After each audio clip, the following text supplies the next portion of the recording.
I had to hear it 1,000 times before I noticed myself doing the thing that tortures me, which is like my self-esteem or whatever you want to call it, depression, you know? I don't know.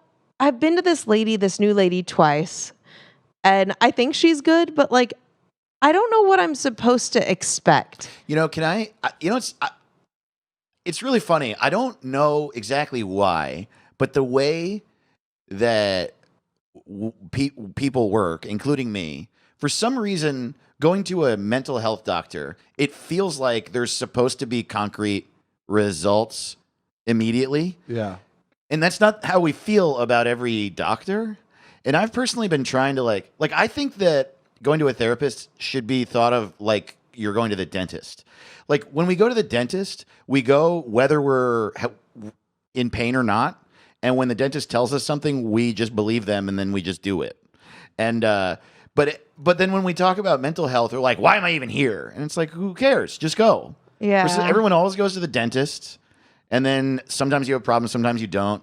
My personal thinking is find someone that it feels good to talk to and then just go to them forever. Because the reason I think that is one day after I've been going to therapy for like 4 fucking years, I and wondering what I'm doing and just going because I was like in pain and it wasn't stopping. So I was like, well, fuck it. I'll just keep going. But I'm not getting homework. I'm not learning how to like cope directly. I don't have like exercises and I think there are therapists that if you have like extreme mental health issues will give you those things and there are drugs and shit. But I think it's repetition because the repetition is how you actually learn. And I say that because one day I was in traffic.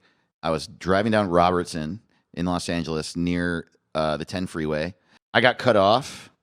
And when I got cut off, my immediate thought was, of course they cut me off. They knew it was me. And I had been thinking shit like that my entire life. But definitely because of therapy, I was like, there it is. I was immediately like, that's the problem. And it was the first time it ever happened. I like completely woke up and I was like, oop. And I was able to like cut it off and stop myself from feeling that way. And it's still a process, and I haven't totally gotten, to like the root of all of it or the ability to do that all the time. But I do it more and more and more with each passing day. And that's why I think you should just go. Because it's just sort of like I had to hear it 1,000 times before I noticed myself doing the thing that tortures me, which is like my self-esteem or whatever you want to call it, depression, I feel like it's helpful to think of it as always a process too. Like I feel like I just notice things more quickly the older I get, and I'm sure therapy I hope will help. But I guess not like expecting that feeling to go away, but like realizing it more quickly when it happens, and then being like, okay, I can kind of look at this thing objectively now because I know it's happening. Totally. Yeah.